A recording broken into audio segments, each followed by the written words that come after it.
Social media. Nagwala nga si Lisa Tanas sa loob ng kulungan matapos kumpirmahin ng korte na tuloy na ang parusang bitay laban sa kanya.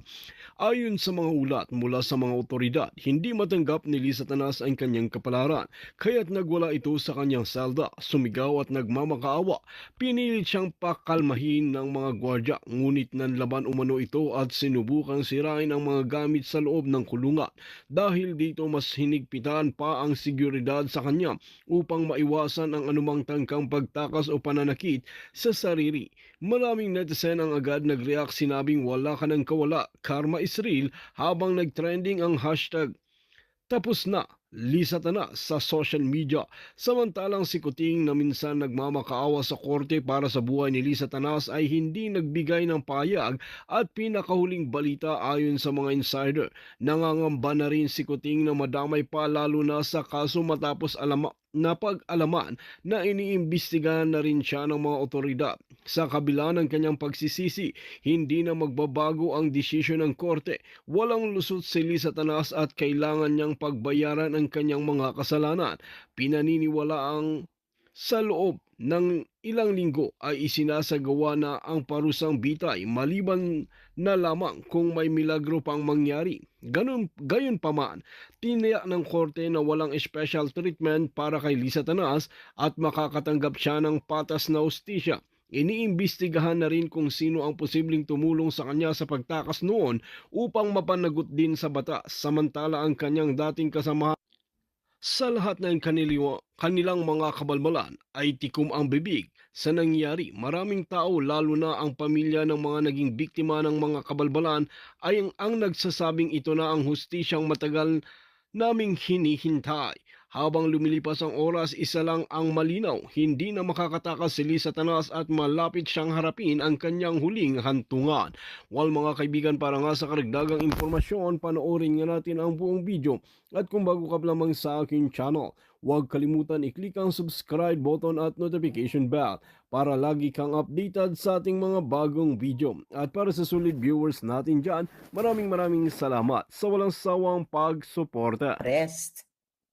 Dahil katulad ko, 'di ba, binida ni Santiago ng NBI director na ako daw may warrant of arrest. Ngayon pa lang nila binida. Alam ko na po yan 2023 na may warrant of arrest ako sa Pilipinas na pinabricate ni Lisa Marcos Tanas ni Bangag Jr. o Pulboronic government. Eto kasi naumasa sila na kapag ginawa nila to sa akin, titiklop yung bibig ko.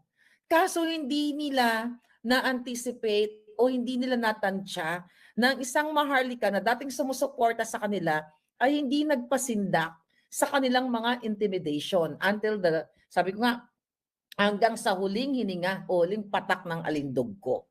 Dito yung ginagawa ngayon sa inyo sa Pilipinas na tayo ay ipapahuli. Kaya naman huwag kayong tumigil sa ikot buong Pilipinas na mag-gather kayo, lalo na ngayon panahon sa birthday ni Pangulong Duterte, 28. Kailangan natin mag-ingay sa buong mundo.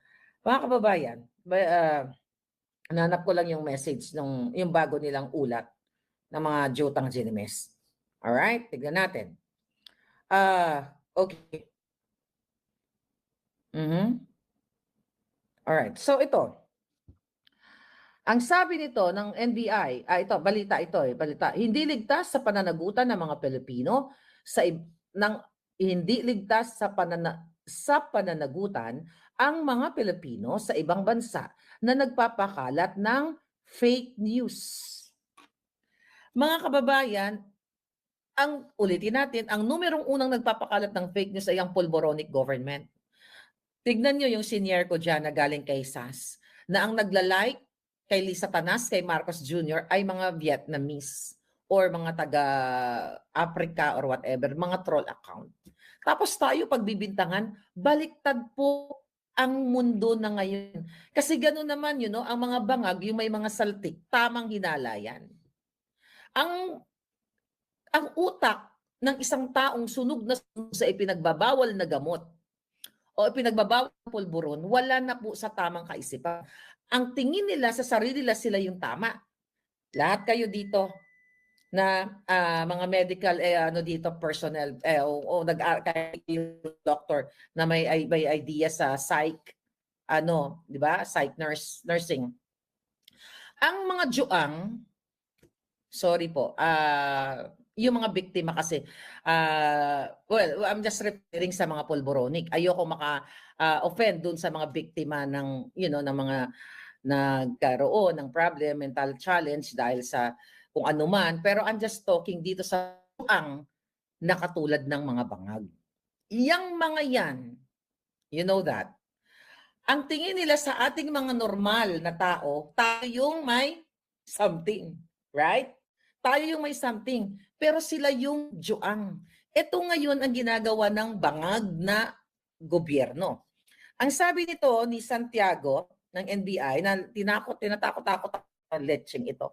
Ito ang sabi niya, hindi ligtas sa pananagutan ang mga Pilipino sa ibang bansa na nagpapakalat ng fake news. Ito ang tiniyak ng National Bureau of Investigation sa gitna ng patuloy na pagkalat ng mga maling impormasyon mula sa Pinoy abroad.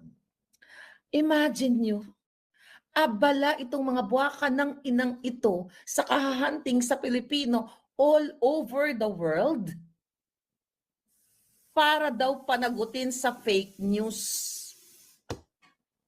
Ang daming krimen single day sa Pilipinas.